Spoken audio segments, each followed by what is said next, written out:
நாங்களும் இந்த 60 நாளாக பார்த்துக்கிட்டே இருக்கிறோம். அண்ணன் வெளியில் வந்தார், அண்ணன் நடந்து வந்தார், அண்ணன் வேட்டி சட்டை போட்டார், அண்ணன் உட்காந்துருக்கார், அண்ணன் சாப்பிட்டுக்கிறார், அண்ணன் நடந்துன்னு இருக்கார், அண்ணன் கண்டிஷன் இருக்கார். இப்படியே பேசியிருந்தா இப்படி அஃபிஷியலாக அறிவிக்க சொல்லுங்க. எல்லா பிரச்சனையும் திசை திருப்பிட்டு என்னவோ ஈஸியாக வந்து அழகா அண்ணன் வந்தார், அண்ணன் பேசினாருன்னு என்ன அர்த்தம்? இது முன்னாடி இருந்த முதல்வர்கள் அல்லது வேற எங்கேயாவது இந்த மாதிரி ஒரு அமைச்சரவை கூட்டத்தில் இந்த மாதிரி சொல்ல வேண்டி இருக்குமா? எல்லாருமே தகுதி படைத்தவர்களாக இருக்க முடியாது. பட் ஒரு நல்ல எண்ணத்தில் வரலாம், அவர்களையும் அவர் பயன்படுத்திக்கலாம். அதனால இந்த மாதிரி ஒரு அணியை, ஒரு குழுவை அவரை சுற்றி அவர் வச்சுக்கணும். Best Money Gold Jewelry Grand Royal Tours presents Behind Woods Face of the Digital Debate Show. Powered by Raj Mahal Silks, Madurai. Mathivanan sir, நீங்க சொல்லுங்க. இதுக்கு முன்னாடி திமுக ஆட்சியில் இருந்தது போல இது போல எந்த ஒரு முன்னாள் அமைச்சர்களையும் ஊழல் செஞ்சீங்க அப்படின்னா பணி நீக்கம் பண்ணிடுவோம், பதவியிலிருந்து தூக்கிடுவோம்ங்கிற வார்த்தை உபயோகமே இல்லவே இல்லையே.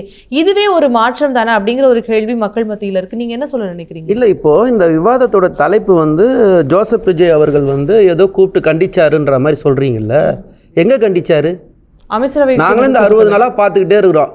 அண்ணன் வெளியில் வந்தார், அண்ணன் நடந்து வந்தார், அண்ணன் வேட்டி சட்டை போட்டார், அண்ணன் உட்காந்துருக்கார், அண்ணன் சாப்பிட்டுக்கிறார், அண்ணன் நடந்துன்னு இருக்கார், அண்ணன் கண்டிஷன் இருக்கார். இப்படியே பேசியிருந்தா இப்படி அஃபிஷியலாக அறிவிக்க சொல்லுங்க. முதல்ல ஒரு அமைச்சரவை கூட்டம் நடந்தது இல்லை, ப்ரெஸ் ரிலீஸ் கொடுத்தீங்களா? எதை வச்சு இந்த கதையை கட்டுக்கதையாக அவிழ்த்து விட்டுன்னு இருக்கீங்க? இப்போ இங்கே என்ன 60 நாள் இங்கே என்ன மாற்றிட்டார் ஜோசப் விஜய் அவர்கள்? சட்ட ஒழுங்கு சரி பண்ணிட்டாரா? பாலியல் வழக்கெல்லாம் சரி பண்ணிட்டாரா?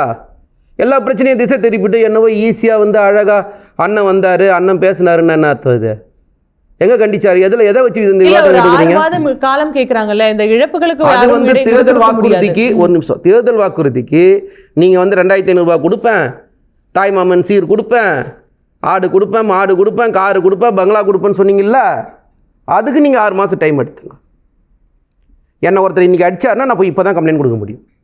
6 மாதம் கழிச்சா கம்ப்ளைண்ட் கொடுக்க முடியும்? 6 மாதம் வச்சுக்க வந்து நடவடிக்கை கேளுன்னு சொல்லுவீங்களா? இதெல்லாம் என்ன மாதிரியான நடவடிக்கை? இது வந்து திமுகவினுடைய ஆட்சியின் நீட்சியாக தான் அது நடக்குது அப்படிங்கிற ஒரு குற்றச்சாட்டை தானே அவங்க தொடர்ந்து வைக்கிறாங்க. ஒரேடியா எங்களால் எப்படி சரி செய்ய முடியும்? அப்போ நடந்துச்சு, அது நடந்துட்டே தான் இருக்கு, கொஞ்சம் கொஞ்சமா சரி பண்றோம், ஒரு வாய்ப்பு கொடுங்க எங்களுக்கு, கொஞ்சம் காலம். நான் என்ன கேட்குறேன்னா, நிதி ஆயோக் கூட்டத்துக்கு போனீங்க, தமிழ்நாடு பொருளாதாரத்தில் சிறப்பாக இருக்குதுன்னு சொன்னீங்க. அப்போ நீங்களா செஞ்சீங்க? நாங்கள் தானே செஞ்சோம். பெண் கல்வியில் உயர்ந்து நிற்கிறோம், நாங்கள் தானே செஞ்சோம். புதுமை பெண் திட்டம் நாங்கள் தானே கொண்டு வந்தோம். காலை உணவு திட்டம் சிறப்பான திட்டம்னு சொல்லிட்டு பேசினாங்களே, அதை நாங்கள் தானே கொண்டு வந்தோம்.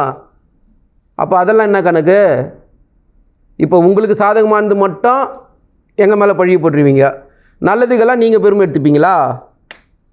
எனக்கு இது ஒன்றும் புரியவே இல்லையே. ஜோசப் விஜய் அவர்கள் இது உணர்ந்து தானே பேசுகிறாரு. இங்கே என்ன மாற்றிட்டாருன்னு கேட்குறேன். சும்மா டெய்லியும் ஒரு 4 பேரை வச்சுக்கிறீங்க, சோசியல் மீடியாவே முழுக்க முழுக்க முழுக்க முழுக்க நம்பிக்கிட்டு இதை மாற்றிட்டாரு, அதை மாற்றிட்டாரு, இது ஒழிஞ்சிடுச்சு, அது ஒழிஞ்சிடுச்சுன்னா, இப்போ குறைந்தபட்சம் சகோதரர் கேட்டார், எளிமையான கேள்வி. ரெஜிஸ்ட்ராரை அரெஸ்ட் பண்ணிட்டீங்க, ஒத்துக்கிற. ஒரே நேரத்துலையா எல்லா 130 பேருக்கும் ப்ரொமோஷன் கொடுப்பீங்க? எப்படி கொடுத்தீங்க? எதன் அடிப்படையில் ப்ரொமோஷன் கொடுத்தீங்க? சரி, 60 கிலோமீட்டர் தாண்டி போய் அந்த ரெஜிஸ்ட்ரார் தான் அங்கே வந்து உட்காரணுமா? சரி, வாங்கினவரை கைது பண்ணிட்டீங்களா? யாரை ஏமாத்துறீங்க? உங்களுடைய நோக்கம் என்ன? தேவதூதர்லாம் இல்லை, வெறும் ரீல்ஸு, சினிமா, கவர்ச்சி, இதான் இங்கே நடக்குது. இப்போது குறைந்தபட்சம் உங்கள் கட்சியார்கள் செய்த சட்ட ஒழுங்கு பிரச்சனைகள் நடவடிக்கை எடுத்துட்டீங்களா? ஃபோக்சோ வழக்கெல்லாம் நடவடிக்கை எடுத்துட்டீங்களா? ஆனால் அவனை எங்ககிட்ட வந்து நிற்கிறீங்க, நாங்கள் தான் தீய சக்தியாச்சே, நீங்கள் தான் தூய சக்தியாச்சே. இல்லை, முடியல, இந்த பாதியில் கட் பண்ண தப்பாக போயிடும். இந்த இடத்துல நீங்கள் தான் தூய சக்தியாச்சே, சரி நடவடிக்கை எடுக்க வேண்டியது தானே? ஏன் எடுக்கல? உடனே எங்ககிட்ட வந்துடுறீங்க, நைனா நாகேந்திரன் அதை பண்ணார், இவர் இதை பண்ணார். என்னது இது வாதம்? ஒன்று உங்களால் முடியலன்னு சொல்லுங்கள், பிரச்சனை கிடையாது. நல்லதுக்கெல்லாம் நீங்கள் காரணம், கெட்டதுக்கெல்லாம் நாங்கள் காரணம்னா யாராவது சிரிக்க மாட்டாங்க. இந்த 60 நாள் நடந்த சட்ட ஒழுங்கு பிரச்சனைக்கும் பாலியல் சீண்டலுக்கும் மின்வெட்டு பிரச்சனை, அதை பற்றி எங்கேயாவது ஜோசப் விஜய் பேசுகிறாரா? எனக்கு ஒன்றுமே புரியலையே. சரி, ஜோசப் விஜய் கூட இருக்கிற அமைச்சர்கள் அதை அட்ரஸ் பண்ணி பேசி என்ன பேசுகிறாரு? கரண்ட் கட் ஆகுது, பிஎஸ் கேரியர் எடுத்துன்னு போயிட்டாங்க, வீடியோ பார்த்தீங்களான்னு கேட்குறாரு. அது காலையில் 11 மணி. கரண்ட் கட் ஆகுது night பாத்தீங்களா? அவர் பேசும்போது நான் அமைதியா இருந்தேன். நான் அவர் பேசும்போது அமைதியா இருந்தேன், நான் பேசும்போது அமைதியா இருக்கு சொல்லுங்க. அவருக்கு டேர்ன் வரும்போது கொடுங்க, ஒன்றும் பிரச்சனை இல்லை. அவர் என்ன சொல்றாரு, ஒரு வீடியோ காட்டுறாரு, ஒரு ஃபோட்டோ காட்டுறாரு, பீஸ் கேரியர் எடுத்துன்னு போகிறாங்க. அது காலையில் 11 மணிக்கு, கரண்ட் கட்டாது நைட்டு 11 மணிக்கு. எங்கேயாவது மேட்ச் ஆகுதா? உங்ககிட்ட சோஷியல் மீடியா ஸ்ட்ராங்காக இருக்குன்றதுக்காக நீங்கள் சொல்கிறதெல்லாம் பொய்யெல்லாம் கட்டவிழ்க்க முடியும்னா எத்தனை பேர் எவ்வளோ நாளைக்கு ஏமாற்றுவீங்க?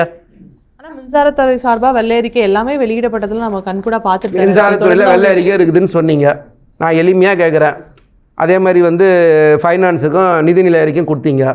ஏதாவது ஒரு இடத்துல தேவையில்லாத செலவுகள் பண்ணியிருக்காங்க, இதில் இவர் மேலே தப்பு இருக்குது அப்படின்னு எங்கேயா சொல்லியிருக்கீங்களா? இப்போ தான் சொல்கிறீங்க கம்ப்ளைண்ட் எடுத்துன்னு வந்து கொடுங்க, நடவடிக்கை எடுக்கிறோன்னு. எனக்கு ஒன்றுமே புரியல. நீங்கள் அரசாங்கம் பண்ணுறீங்களா வேறு எதாவது பண்ணுறீங்களா? குற்றச்சாட்டே தெரியாமல் எப்படி எங்கள் மேலே குற்றச்சாட்டு சொன்னீங்க?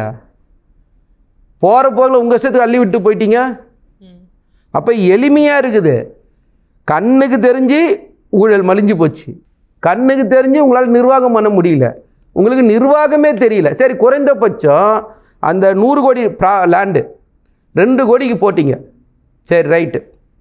குறைந்தபட்சம் அமைச்சர் பெருமையாக சொல்கிறாரு, சிறிய தவறு நடந்துச்சு என்றாரு. எது சிறிய தவறு? உன்னோட 100 கோடி ரூபாய் சொத்தை எடுத்து இன்னொருத்தருக்கு 2 கோடி கொடுத்தா எடுத்துப்பியா? அது சிறிய தவறா? அது எந்த டிபார்ட்மெண்ட்டு? ரமேஷ் துடிச்சு பேசுகிறாரு, லோகேஷ் என்ன பண்ணுறாரு? அவர் மேலே என்ன நடவடிக்கை எடுத்தீங்க?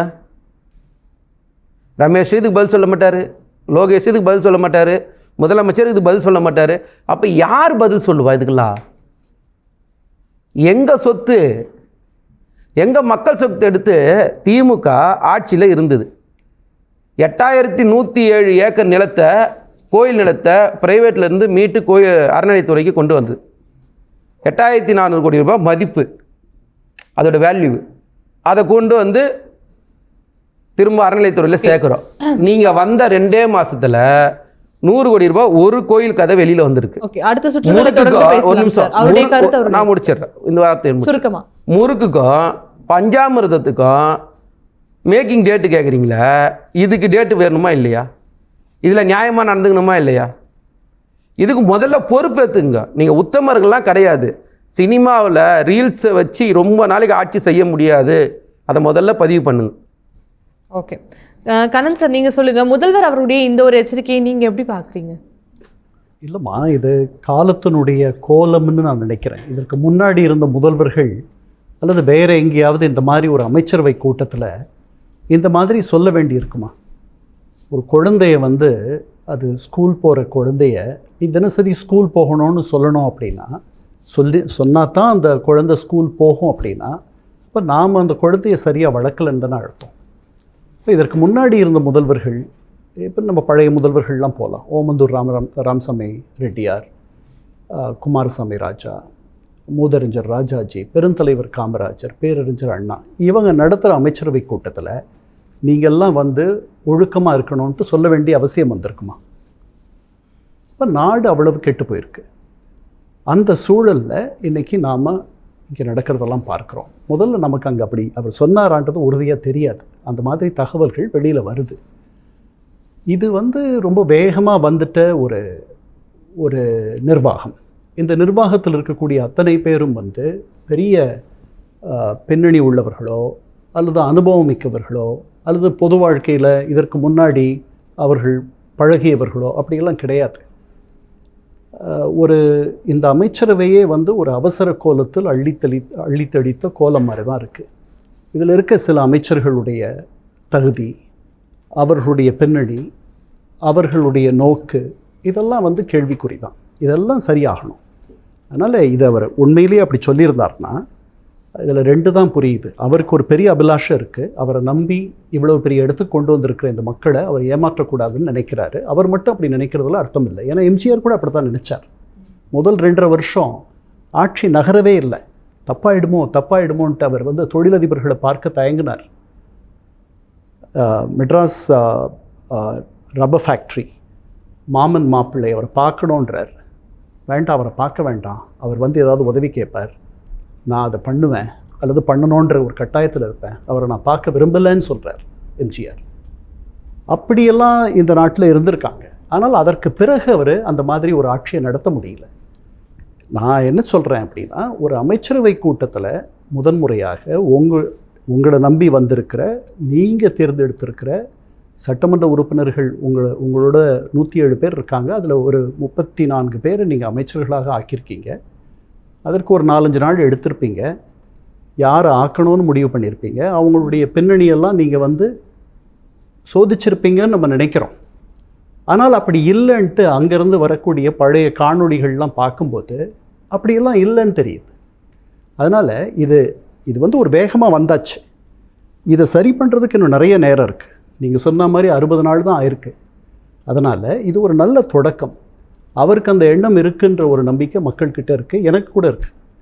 அதனால தான் அவர் அந்த இடத்துக்கு கொண்டு வந்திருக்காங்கன்னு நான் நினைக்கிறேன். ஏன்னா அவ்வளவு புறையோடி போயிருக்கு. இதை மாற்றணும். எந்த அரசு அலுவலகத்திற்கும் ஒரு சாதாரண, ஒரு எளிய பாமரன், சாதாரண மனிதன் பணம் இல்லாமல் உள்ளே போக முடியாது. மக்கள் நல அலுவலகங்களாக அவை இல்லை. இது எல்லாமே அது மக்கள் நயம், மக்கள் நலன், மக்கள் நேயம், அதெல்லாம் மறந்து போயாச்சு எல்லாம். அதனால் இதையெல்லாம் அவரால் மாற்ற முடியும். முழுவதுமாக இது முற்றாக ஒழித்து விட முடியுமானா எனக்கு அப்படி இது வந்து இந்த நம்ம கலாச்சாரத்திலேயே ஊறி போயிருக்கு. எல்லாருமே தகுதி படைத்தவர்களாக இருக்க முடியாது. பட் ஒரு நல்ல எண்ணத்தில் வரலாம். அவர்களையும் அவர் பயன்படுத்திக்கலாம். அதனால் இந்த மாதிரி ஒரு அணியை, ஒரு குழுவை அவரை சுற்றி அவர் வச்சுக்கணும். இந்த அமைச்சரவையை பொறுத்த வரைக்கும் போதுமான அளவு ஒரு வெளிப்படைத்தன்மை இருப்பதாக எனக்கு தெரியவில்லை. எனக்கு மட்டுமல்ல, பல பேருக்கு தெரியலை. அதனால் அதை அவர்கள் செய்யணும். ஏன்னா அது வந்து ஒரு அடிப்படை கூறு. Behindwoods in face of the digital debate show. Title sponsor பழைய தங்கத்திற்கு நல்ல விலை கொடுக்கும் சிறந்த நிறுவனம் best money gold. Grand royal tours, உங்கள் ஒவ்வொரு ட்ரிப்பையும் ஸ்வீட் மெமரிஸ் ஆக்க கிராண்ட் ராயல் டூர்ஸ்க்கு வாங்க. Power by Rajmahal silks Madurai. தொட்டு தொடரும் ஒரு பட்டு பாரம்பரியம், ராஜ்மஹால் சில்க்ஸ் மதுரை.